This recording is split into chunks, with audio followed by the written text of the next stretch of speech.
courtesy of Jay Swavey. From fans for the fans. The best place for league updates. The hottest takes on the internet. Welcome to Cal's Call. Alrighty, welcome to Cal's Call, episode 2. So I'm Joseph Callamore, I'm Mickey Flynn. and today we're just going to be talking about some things that went on in the past couple of days in terms of sports. So the first thing is going to be the MLB trade deadline. Mickey, how about you just go over some of the trades that went down, how they're going to affect the teams that were involved, and the players as well. Okay, so there was actually a lot of deals that went on, and I'm just going to talk about the big ones. So, like, Brian Dozier got traded to the Dodgers. I think it's a great trade for the Dodgers, but I really felt like they should have updated or upgraded their bullpen. I didn't think John Axford was a great addition. I mean, it's all right. He has a 4.96 ERA or something like that. But on top of that, Dozier is more of a power threat guy, and he hasn't really done much with his batting average. It's only 224. That's all right. But he does have 16 home runs, so he's more of a home run threat. So I think it could be a hit or miss, but they did have a hole at second. But their infield, it's like really solid now. They're not going to miss very, very many balls at all with Machado at third. Turner at third, Machado at short, and Dozier at second. So that's pretty solid infield when it comes to fielding-wise. But on top of that, the next trade was Chris Archer to the Pirates. I felt like the Pirates just gave up way too much for him. They gave up Tyler Gladstone and Austin Meadows. Both of them are very top prospects and are going to blossom into the future of what the Rays are doing now. And I feel like the Rays definitely won that trade. Archer had a 4.96 ERA. Not very good, if you ask me. But maybe he just needed a change of scenery, so we'll see what's going on over there. Good stuff. And then how about you talked about the Archer to the Pirates, Mm-hmm. all right? And then how about the Jonathan Schoop to the Brewers? Scope, I think, is a very good player, but the Brewers have a logjam in the infield. They picked up Mike Moustakas earlier in the trade deadline, who's a third baseman, but they already had a solid third baseman in Travis Shaw, who they're going to move to second apparently, and they're going to have the shortstop of Orlando Arcia, who's apparently the future. But then they went out and got Jonathan Scope, who's the second baseman, and to me that doesn't seem like a very good fit at all because they got a logjam in the entire infield, and I don't know what their plan is over there, man. Alrighty. And then next, we're going to talk about how LeBron James opened up his new school. It's called the I Promise Academy. Mm-hmm. Yeah, out in his hometown of Akron. That's pretty amazing. You don't see a lot of athletes do that. It's pretty cool to see LeBron be doing that for his hometown. Very, very nice of him. That school's pretty cool. I know with that, they call it a promise free college tuition. They're helping out the parents find jobs for low-income families. They're trying to help them find jobs to support their own families. You don't hear about a lot of stuff like that happening on a regular basis. So it's nice that that's going on.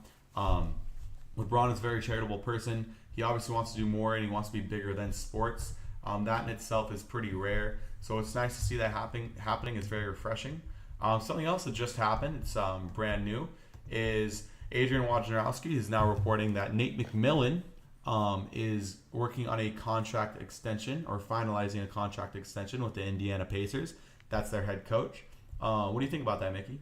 McMillan, I think, is a great coach. He took a Pacers team that was expected to do absolutely nothing and put them up to the 5th seed, and he even took the Cavs to 7 games, I'm pretty sure. Is that right? 7 games, yeah. Yeah, so I think that's a great hire, or extension, I guess. So we'll see what happens.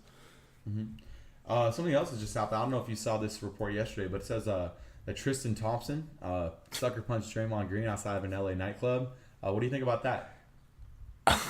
I mean, what is there really to say? I know they don't really like each other. Yeah, I mean, it's kind of just I think it shows that I think Draymond Green, for the most part, when he's on the field, when he's on the court, yeah, he can be a little immature, but from everything I've heard, all accounts, he's a great guy off of it. So it kind of just seems like, I don't know, Tristan's had a lot going on in his personal life the past year, and I don't want to be like TMZ here and just cover stupid stories like this, but kind of show just where the attitudes lied or where Draymond's trying to be mature. I don't know exactly what happened, but it's kind of immature of Tristan to even punch another player in public is just very immature on his end. Now LeBron's gone. He really has nothing going for him. But, yeah. How about the Patriots just cut Jordan Matthews? What do you think about that, Mickey? I think Matthews was a great, I guess you can say, get for the Patriots because I think he's a good receiver who just has kind of fell off with having Doug Peterson as the coach. I think he can still be a good fit. I thought he was going to do well with the Patriots because it seems like everyone does well with the Patriots. Mm-hmm. But yeah, what do you think? I really liked that. I really liked when Matthews was in Philadelphia. I think he had some great seasons to begin with. I think that Chip Kelly the way he was utilizing him in the offense wasn't working out that well. He saw less touches. And then, like you said, Doug Peterson took over, incorporated him less, went to Buffalo, didn't do that great. Now he's in New England. Everyone thinks him going to New England was going to be great for his career. It's going to kind of rejuvenate his career. But he wasn't able to recapture what he did this first couple of seasons. And it's disappointing because I know he has all the potential in the world. Great athleticism. He can be a top-notch receiver, but it just hasn't happened to this point in his career. I heard apparently he's like cousins or something like that with like Jerry Rice. So I guess really? the genes are there, I guess you could say. That's awesome. I didn't even know about that. Also, I don't know if you saw this, Mickey, but online they were showing Zion Williamson of Duke University. He's being measured in at 6'7" and 285 pounds. Now, if he were to go to the NBA right now today, he would be the second heaviest player listed in the entire league, only to Boban Marjanovic.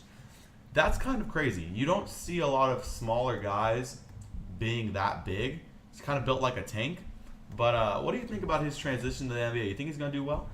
I don't even think he's going to be very well in college. If you've seen the competition that he has played in high school, it's pretty sad. I don't know. Have you seen it? I've seen highlights. I've seen some of the games.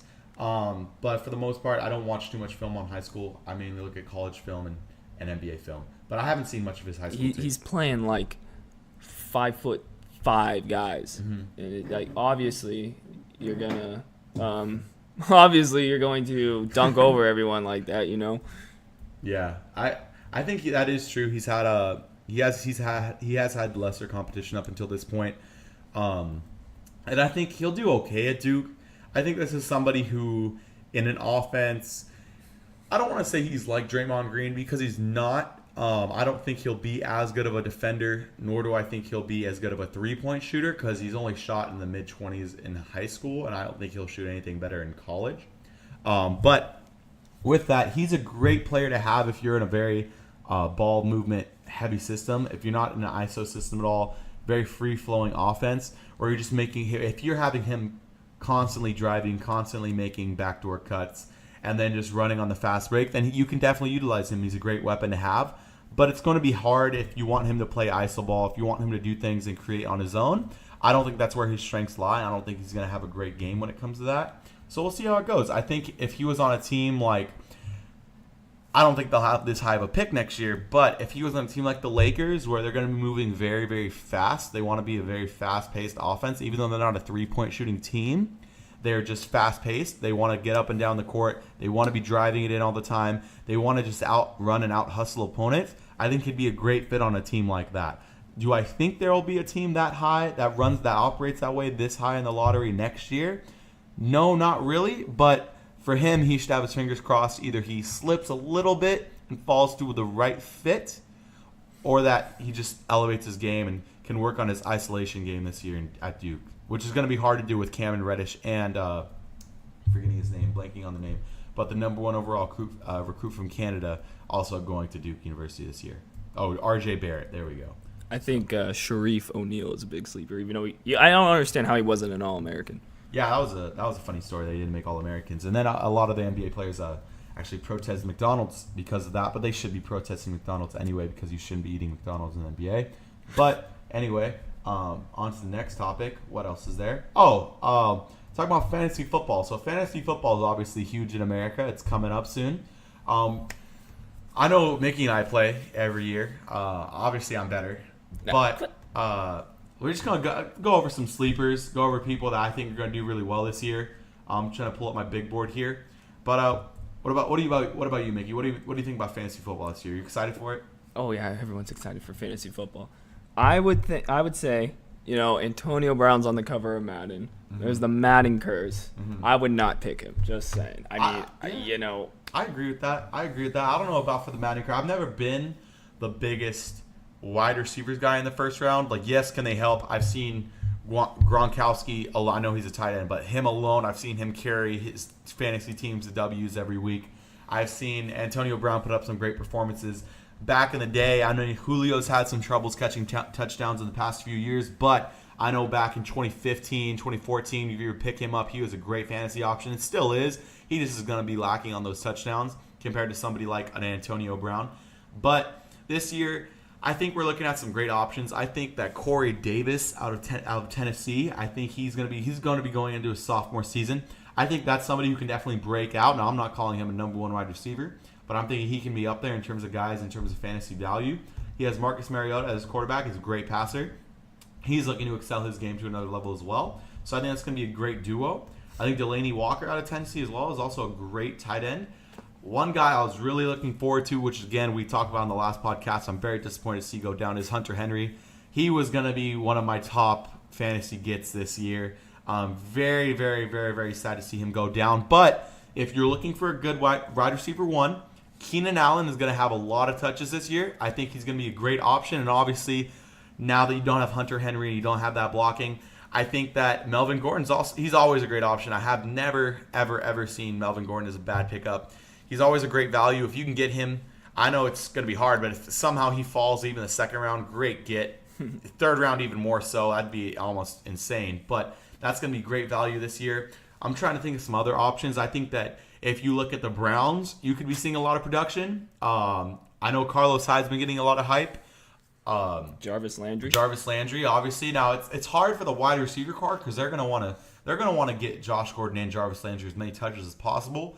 But they also have a great ground game. They have Nick Chubb, who I think is going to have a great freshman year. They have a rookie season. They have Carlos Hyde, and then they have Duke Johnson, right? Duke Johnson. They kept Duke Johnson. Yeah, they kept Duke Johnson. He's a great player. So all those guys can do really, really well. Duke Johnson is more of they're utilizing him more in the passing game. So it just depends what type of league you're in. But if you're trying to focus more on the running backs, then I'd say Nick Chubb or Carlos Hyde can offer some great value as well. don't sleep on Dalvin Cook. There's a guy who just commented. Patrick commented, Dalvin Cook for the win. I am with you 110%. Dalvin Cook is a steal if you get him. People are going to forget about him because of his torn ACL. Mm-hmm. So, yeah. I'd definitely go with that. The Vikings, when you think about fantasy, the Vikings are more of like an actual winning football team than a fantasy football team. I remember every single year for the past 4 years, I've always drafted who is their tight end? I'm blanking. Kyle Rudolph. I've always drafted Kyle Rudolph thinking this is the year. This is the year. They're finally going to start feeding him more. But again, they don't utilize him that way. He's more of a passing above a blocking tight end. Yeah, he catches the occasional pass or two, but the way they utilize him in their offense just isn't meant for fantasy. And every single year, I don't know why I get this depiction that the Vikings are finally going to change their offense. It's going to be a great fantasy offense, and it never does. Now, their defense, obviously their defense is always one of the best in the league. If you're looking for a great defense to pick up, Vikings are one of the top ones. Them, as well as, who's a great defense this year going into it for fantasy, Mickey? I'm just saying, I'm not saying this because I'm a Charger fan, but the Chargers were ranked the third best defense last year. Okay, I could see that. I think Jacksonville's also another one. They have Jalen Ramsey. He's just an interception machine. So all these teams are great fantasy pickups. I think everyone's hoping that J.J. Watt finally comes back healthy this year. Him with a healthy Honey Badger, all the linebacker core that the Houston Texans have. That's a great defensive unit. Now, has it lost some depth over the years? Yes. But it's still a great unit in itself. If you're looking for a great fantasy team, I think if you're looking at defenses, you got to go Houston, you got to go Jacksonville. The Chargers are a great one. The Vikings are obviously a great one.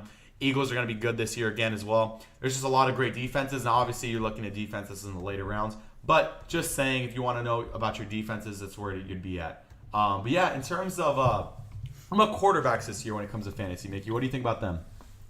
I never pick a quarterback in the first round. I think that's asking for trouble. I think I picked the only quarterback I would actually choose in the first round would be Aaron Rodgers because, he's Aaron Rodgers. Yeah. Tom Brady is 40. I know Father Time is not catching up to him, but I think he's never been that great in fantasy. I've never seen him. I mean, you can get him in the later rounds around 4 or 5. I think that'd be a great pick, but I don't think that's going to happen. What do you think?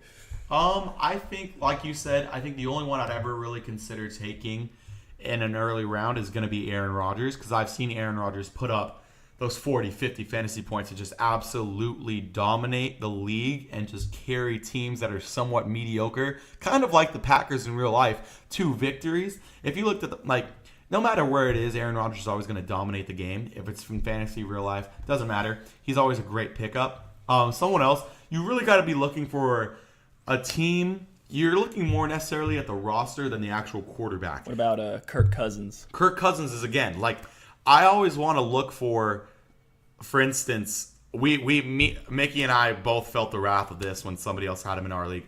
A Cam Newton in that MVP season, you're looking for a system that's perfect for that quarterback in that season, to where you already know they're going to be putting up insane numbers. They're going to be running that offense to perfection. They're going to be taking them down in the playoffs. There's going to be a lot of momentum behind that. I think Kirk Cousins is one of those guys this year.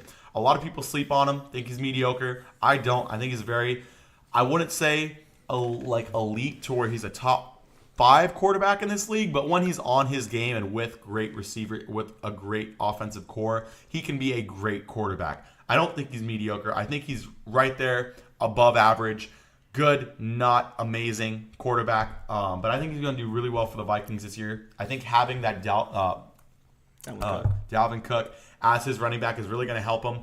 Back in Washington, he didn't have the most consistent running back core. That kind of hurt him. Now at least he has that Dalvin Cook to where they can feed him the ball if the offense, if the passing game ain't going right. And now he has another dimension to work with. Not to mention, he has 2 stud receivers in Stephon Diggs and Adam Thielen, who are going to go off with a better quarterback than Case Keenum, in my opinion. And you have to think about this. I know he hasn't, again, there's a lot of wide receivers that go in the first round that never live up to their potential. But Laquan Treadwell out of Ole Miss, I really like the guy coming out of college. He's faced injuries, and maybe he just wasn't ready for the league. But it's going to be his 3rd year this year, I believe. And that's another guy to where I could see him finally stepping up and doing well for the Vikings. He had all the potential in the world coming out of college. Yeah, wasn't the fastest running back, wasn't the fastest wide receiver, but I think he can actually produce very well this year. He slipped in the draft, I'm pretty sure. Wasn't he? He was projected to go in the top 15, top 10, ended up going in the late 20s. It was a slip, of course. He was one of the bigger names going into that draft day. It was him and his college teammate, who was it? The tackle. Laramie Tunsil? Yeah, Laramie Tunsil, who went to the Dolphins. Both of them slipped that night. Both great talents, though. I know Tunsil's already done very well in the league, moving on the interior of the offensive line. He's been a very great guard. Now it's time for Laquan Treadwell to come in, finally get his catches, finally do well, because I think he can be a very good NFL player. But yeah. Anything else? You want to talk about running backs? We already talked about running backs. Oh, running back. Yeah, I mean, we can semi-talk about running backs. There's a whole lot of people to talk about. Quarterbacks this year, other than Kirk Cousins, I think Cam Newton's also going to be a pretty great fantasy quarterback this year.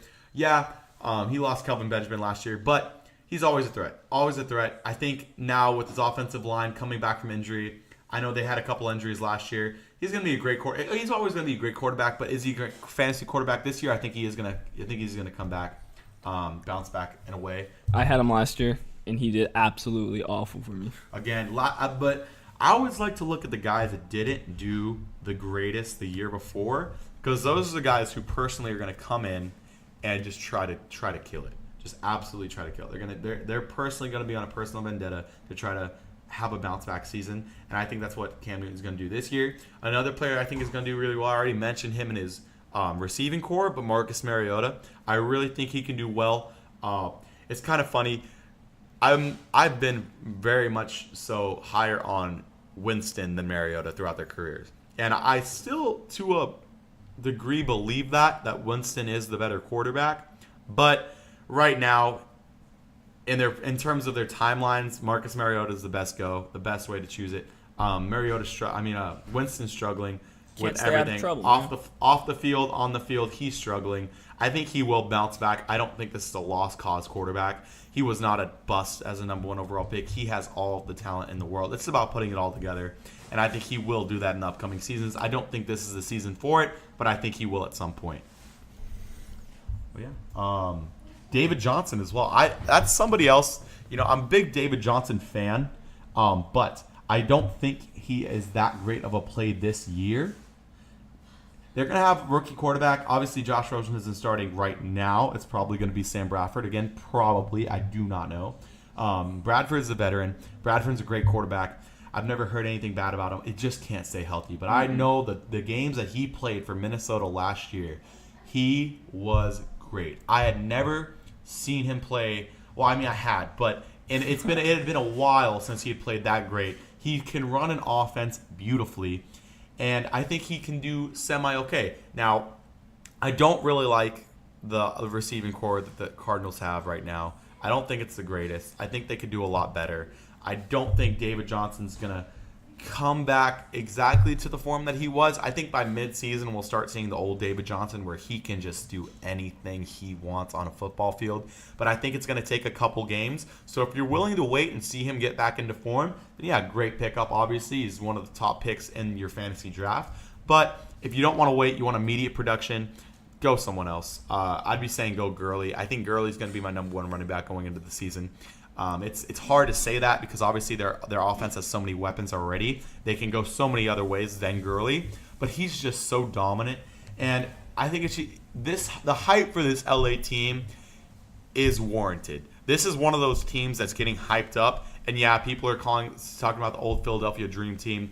And when you hype up teams, you're only setting them up to fail or disappoint. But I really do think that this hype is warranted for the LA Rams going into this season. Gurley's a beast. Sue is a monster. Donald's a monster. There's not a single one of those players that's just hype. They've all at least produced to the point to where that's why they're getting this hype. What do you think about the Rams, though?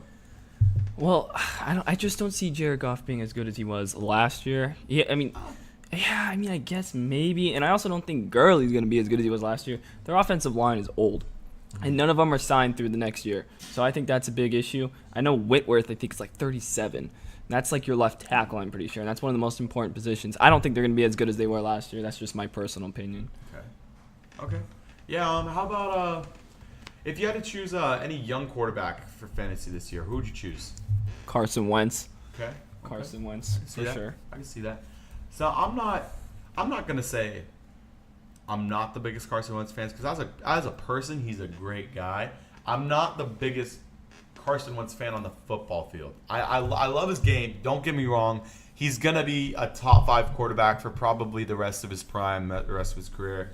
He has a lot of great features. I'm just not the biggest fan. Now, who I am looking forward to seeing come back is my guy, Andrew Luck. This guy, I get it. He hasn't played football in more than a year. It's been a long time since we've seen Andrew Luck on a football field throwing a football. But you've got to remember, this guy is the prototypical quarterback to have ever played a football game. He has it all. There's not a single part of him that is not dominant. He can absolutely at any moment, at any time, set his mind right and dominate a football game unlike any other person on the planet. Reminds me of Tom Brady that way. Totally different personalities, totally different attitudes when how they come to the games, but he has more talent than any other human being in terms of being able to run an offense and being a quarterback in the NFL. And that guy is who I'm most looking forward to seeing play this year. It's not Carson Wentz, it's Andrew Luck. That guy, when he was healthy, was definitely considered a better talent than Carson Wentz is now. Yeah, Carson Wentz's team just won the Super Bowl, but never, ever, ever did Andrew Luck have anything near the talent level that Wentz had last year. I think if he did, we'd be totally seeing it differently. I think if he would have had a semi-decent offensive line, he wouldn't be in this position. He'd already have been healthy years ago.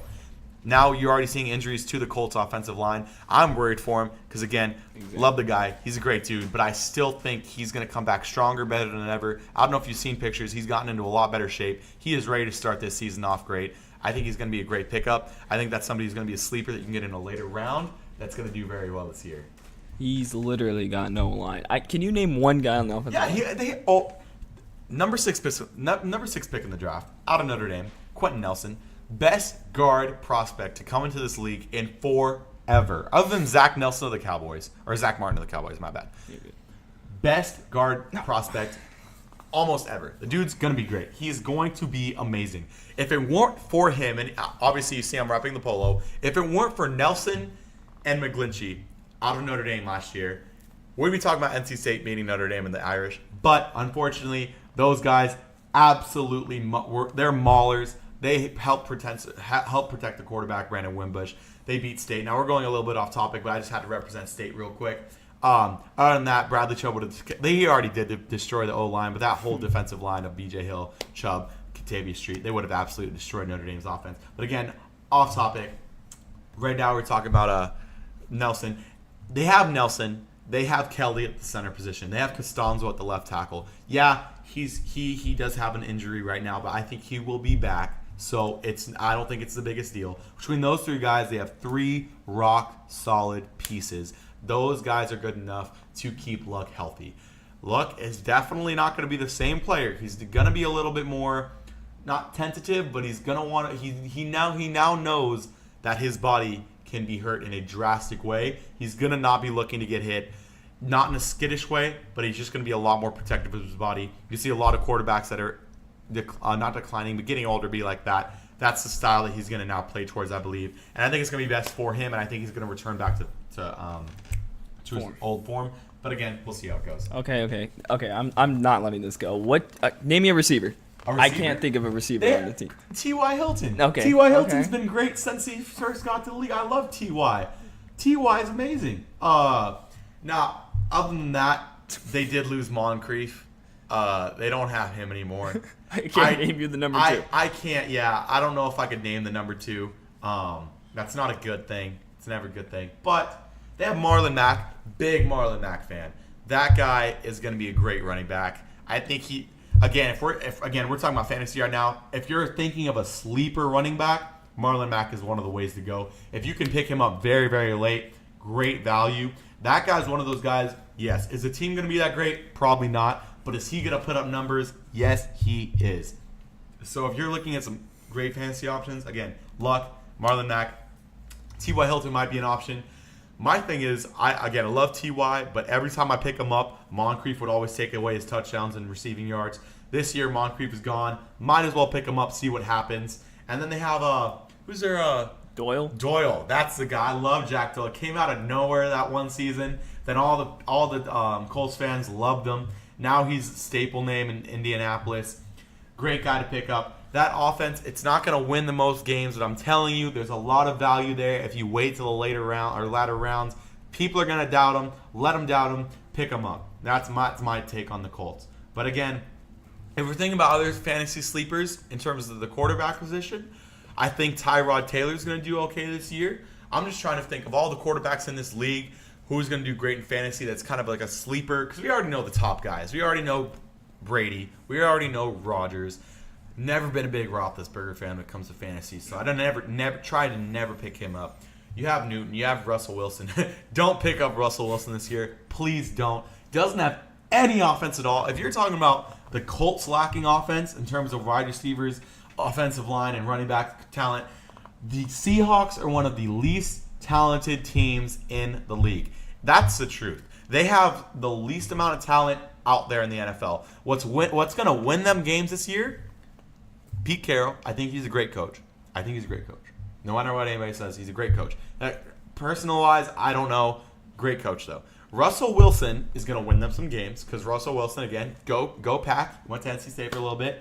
But he's a great quarterback. He will personally win him game. He's one of those guys like the Seattle-Houston game last year where it was just a shootout. He's one of those guys that can just win you a game.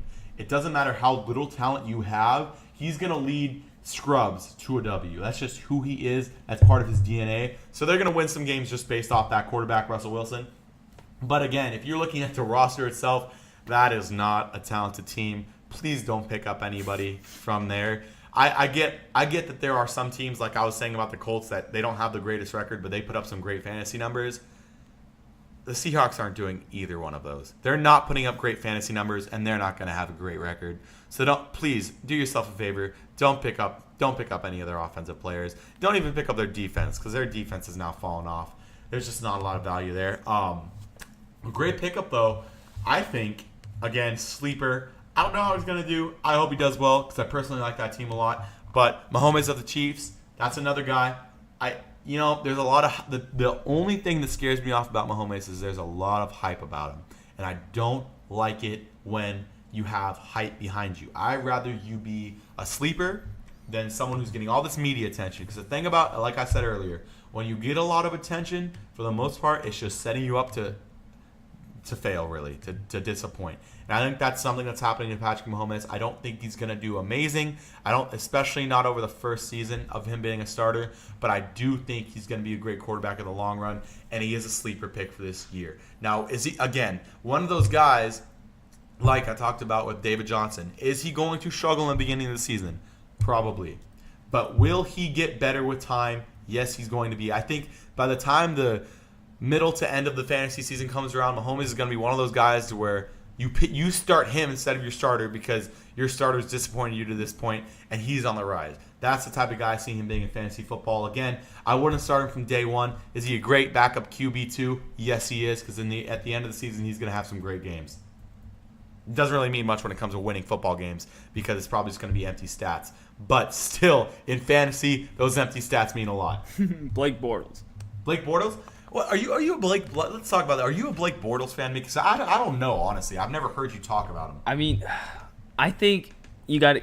I mean, it's hard to say because he hasn't lived up to his expectations, but I think that he is a solid quarterback that can get it done. Obviously, you led him to the AFC Championship game. Not to mention, he's really good in garbage time for fantasy, and I think he can excel. I mean, he's got more weapons now. Dante Moncrief. They got Austin Seferian-Jenkins, let go of Mercedes Lewis, who's more of that blocking tight end. I think he'll have a pretty decent year this year. I remember 2016. Yeah, it was the year where everybody still talked a lot of trash on him, and he got all of his stats in garbage time. But may I remind you, even though he was still a horrible quarterback up to that point, and he only got garbage time stats, he got stats, and he won me football games. That guy was a savior in fantasy football that year. I could not believe how great he was. Every single week, I'd go into the week being like, man, what did I do wrong? Why do I have Blake Bortles as my starting quarterback? And he consistently proved to me that he was a starting fantasy quarterback. Last year, it was a little bit iffy because they were trying to actually run the ball and win games. So it's a little bit different. But I think he's progressed enough to the point where they're going to trust him with that ball going into this season. That he got him to the AFC Championship game. I don't care what you say. You can say it was Fournette. You can say it was the running game and the defense. But I think it was Bortles. He's a great leader. I think he's going to do really great this season. Underrated guy. I don't think he's a sleeper anymore because I think some guys, just because, obviously he's part of a great team, are going to draft him high. But he's a great guy to have on your team. If he's there and you don't see any other options that you like, take him. Please do yourself a favor. That's a great offense. Has some great weapons. Fournette's a great option to have. It's going to release stress off Bortles, and Bortles is going to have a great season this year. I'm telling you, if he doesn't, they're going to move on because he's only has that. Because I honestly, if he doesn't have a great season, then I'm going to be disappointed. Jacksonville's going to be disappointed. A lot of people are going to be disappointed. But he has a lot of haters, so I think he's going to power it through. I think he's going to have a great season. He's a great guy to have. I was looking at some guys I had written down. He's a rookie, and he's running back. And, again, there's a lot of hype behind him, so I don't like hype. But Saquon Barkley is out of this world. He's a next-level athlete. This guy is somebody you should be picking up. Again, he's just a rookie. I get it. I get he hasn't even played a down, but he is going to get stats, guys. He might not be the most consistent guy, but he will get you a touchdown here or there. He will get you a reception here or there. That's going to change your team. That's the type of guy you want. Again, there's a lot of hype behind him, though, so don't pick him that early. But if you can pick him, pick him. If somebody else picks him in the first round, way above where he should be picked, let them do that because they're falling for the hype and they're going to get a bad value. But if you can get good value for him, I'm all about getting good value in the middle tier drafts. I've never been a star guy for fantasy. I've been a consistency guy. If you want to win your league, base your roster off consistency. Don't be top heavy. There's a lot of injuries in football. Even the best guys get injured and are out a game or two. Do not rely on winning games on your star players. Build a consistent lineup. Build with great guys, not amazing guys, great guys. That's how you win your league. Because it's not about fantasy football. Is not about just one guy carrying. Yes, it'll happen. You'll have a great team and still get upset on weeks. But it's about having a team that is consistently great, has just great value from your number one guy to your last guy. You got to have a great overall team. It's not just about your stars. Remember that. And going into that, I think this is a good guy to talk about. Joe Mixon of the Bengals. Going to be a sophomore. That guy is going to have a great season. He's not looking at a lot of competition in the running back stables. He is going to take those touches and run with it. Again, like the Colts, a team that I don't think is going to have a great record, but it's going to have some great fantasy production. What do you think about that team, Mickey? The Colts or the Bengals? The Bengals. The Bengals, I think, are actually they're good. fantasy option, I always pick up AJ Green. He's a very good option. Joe Mixon, as you said, I think he's going to be a beast this year and really break out. But a guy I think you guys are all sleeping on is Rashad Penny of the Seahawks. I saw that guy play at San Diego State, and he was the best player I've ever seen in my life. Broke every tackle he scored on a punt, receiving, rushing, and kickoff. Guy's a man. I think he's going to be very good in the NFL. I know a lot of people don't agree with me, and a lot of people gave that grade a C when they picked him, but I think he's going to be good. I don't think he's going to be a bad player. Do I think he was a reach? Absolutely. Yes. Do I think he's going to be amazing? No. I see. Will he exceed expectations? Yes. This year, no way. He is going to be the most hyped back out of Seattle's backfield. The defense, what are they going to the defense has no one else to target. They're not going to be they're not going to be focusing that heavy on the receivers. They have no receivers. They have Doug Baldwin. I'm not a big fan of his, and I'm not the biggest fan of their receiving core. I don't think I know that teams are going to be looking at the run because they already know if they're not looking at the run, they're looking at Doug Baldwin and Russell Wilson. That's it. And even then, Russell Wilson's biggest threat this year is going to be his legs. So they're going to be looking to stop the run. I don't think Penny's going to do that great his rookie season. Will he have a good career? Yes. Will he be? I don't want to say a journeyman. But will he just be an overall good, not great talent throughout his career? Yes. I think will he make a surprise Pro Bowl maybe once or twice in his career? A lot of guys do. He might do that. And we might end up looking back at it in his career and be like, he was not a reach. But this year, I think he was. Should have went in the second round. I had him in that same tier of Nick Chubb, those running backs that went in the second round. Sonny Mitchell, what do you call it? Yeah, Michelle. Michelle, yeah. I didn't have him that high where the Pats drafted him. I had him more in that middle tier. So again, I had Penny, Chubb, and Michelle all in that same clump. I like Penny. I think he's gonna have a good career. And it is kind of, I get that people want superstars in the first round, but you got to realize there's a lot of busts in the first round as well. I rather have a decent career out of a guy I drafted than a bust, because I reach for the fences. Now, it is good to reach for the fences sometimes, but if you're the Seahawks, where they were at, they need talent more than anything right now. They don't need to swing and then make a miss and then have a bust on the roster when they don't have as much talent, when they're already talent depleted. They needed somebody to be there and be stable. That was Rashad Penny. I think it was a good pickup, but I don't like him in fantasy this year. And it absolutely blows my mind that I was this stupid and not talk about him, because I had him on the car ride over here. He was the guy I was thinking of. I want to base all of my fantasy stuff around him, because he's going to be an absolute monster this year. And I feel even worse because I talked about his team, the Tennessee Titans, when I first started talking about fantasy, and that is Derrick Henry. Guys, pick him up. This guy is going to kill it this year. You want him on your team. That's the only thing I can say. I don't have to try to prove myself when it comes to how good he's going to do. All I can say is you want him on your team. I'd rather have this back on my team than almost any other back in the NFL, short of David Johnson or Todd Gurley. I want Derrick Henry on my team. He's going to prove himself as an elite back this year. I'm talking top 10, maybe even top 7. This guy is amazing. Make sure to get him on your team. No defender is getting him down easily. Make sure to pick him up if you have the chance. If he, obviously, like I said, you want to get value, so don't try to pick him up maybe number 1, number 2. But if you can get him in that first round, get him. This is a guy that's going to break out, be one of the top fantasy running backs for the next 5 years. I'm telling you, do it before it's too late and somebody else does it, and you're going to regret it all season. What do you think about Henry, though? Henry, I think, is going to prove himself as he should have been the number 1 running back last year with DeMarco Murray. And I think he's going to have a real breakout year and make the Pro Bowl. And I'm going to say he's going to rush for 1,200 yards. Okay. I like it. Now, we talked a little bit about tight ends, talking about Delanie Walker. But it's a position that I feel is very underused in fantasy, but it can be that make-or-break option. I'm telling you guys, how many times do you see a game where you're playing your friend in fantasy or you're playing a coworker, a fellow student in fantasy, and you lose by 2 points? And it just frustrates you. It bugs you all week because you could have made one little adjustment, but you didn't.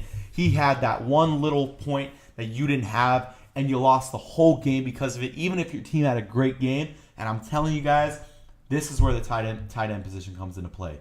It is that 1 or 2 points that you lose by that's going to change the outcome of some of your games on a weekly basis. I personally love Travis Kelce.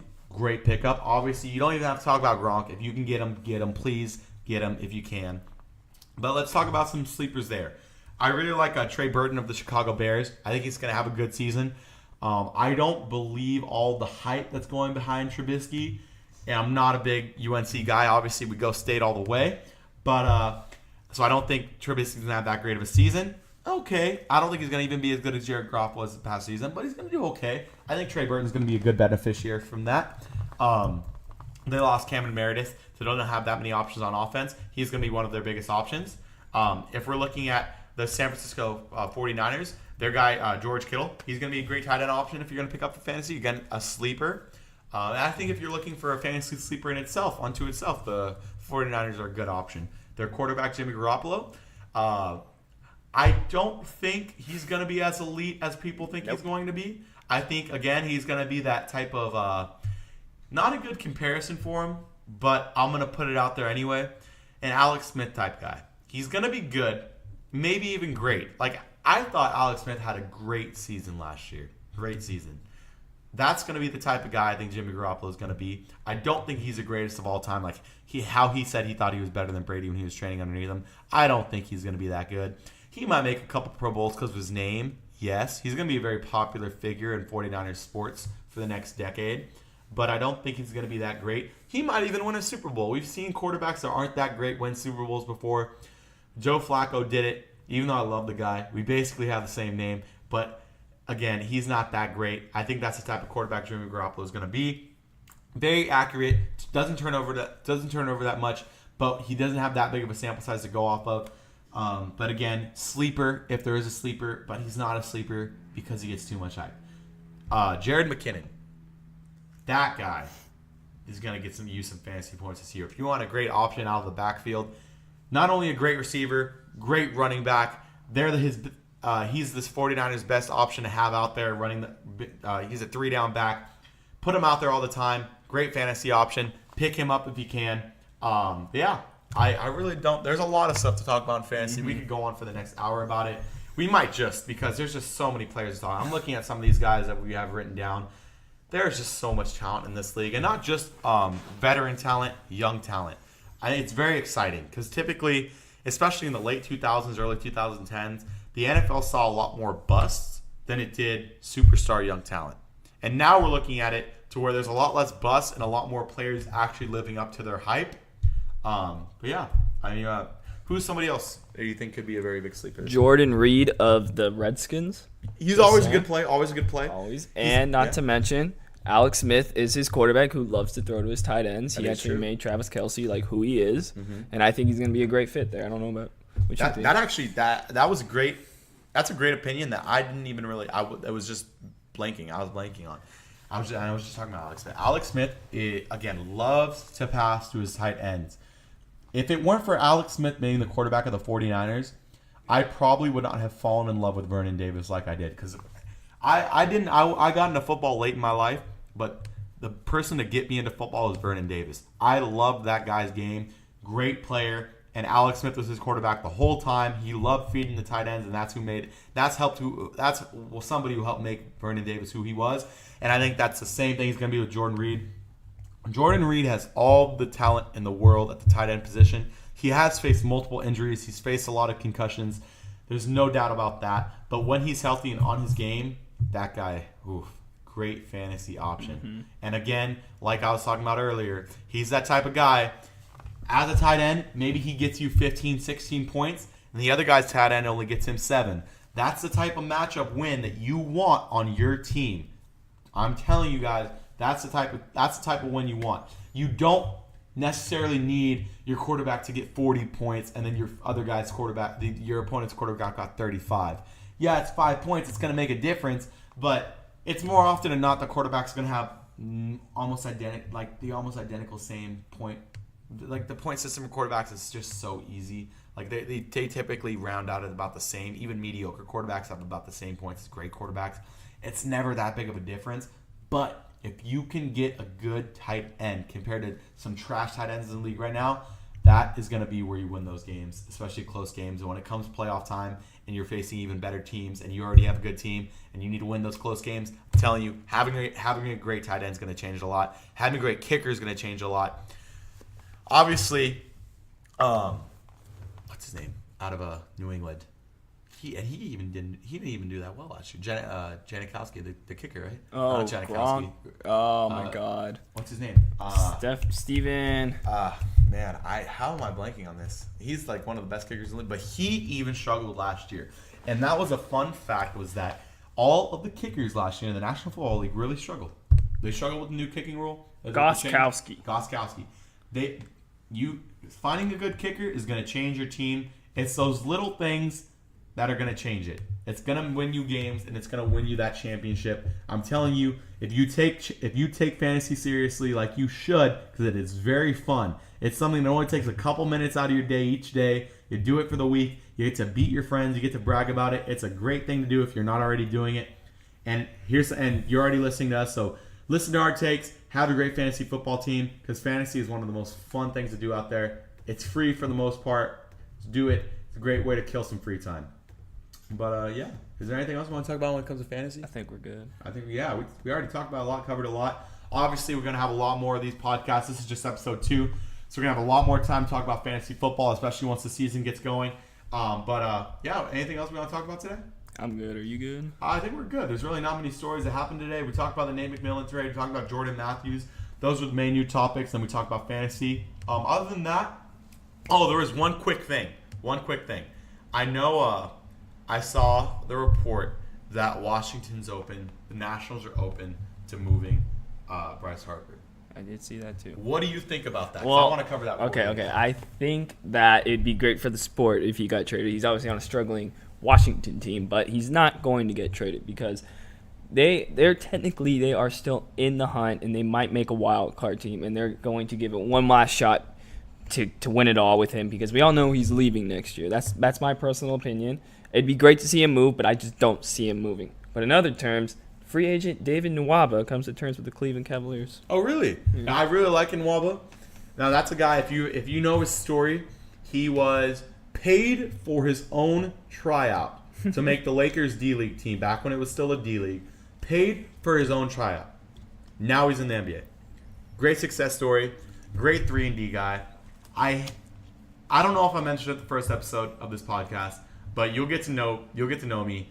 I absolutely hate the Lakers. The Lakers are the worst franchise in any sport in the history of sports. I hate them to just every part of me hates the Lakers. I can't stand that team. Anybody who joins the team is worse. And it hurts me because we're about what would you say, 20 minutes away from Chino Hills? Yeah. We are so close to where the Big Baller brand started. And also anybody else who knows me knows that I love the Big Baller brand and everything that it stands for. It's the best thing to ever happen to basketball in a while. But now that it's part of the Lakers, I have to hate it. And I have to hate anything that's associated with them. And it sucks because I like some of their players. But I now have to hate them because of how bad the Lakers are and how horrible that franchise is. But anyway, just so you guys know, I do hate the Lakers. And that's where he started, David Nwaba. Great success story. Now he's on the Cavaliers. I think there's a really good opportunity for him to play there. That's great for him. And other than that, that's everything that's happening today. So we're going to sign off for now. I'm Joseph Callamore. I'm Mickey Flynn. And this is Cal's Call.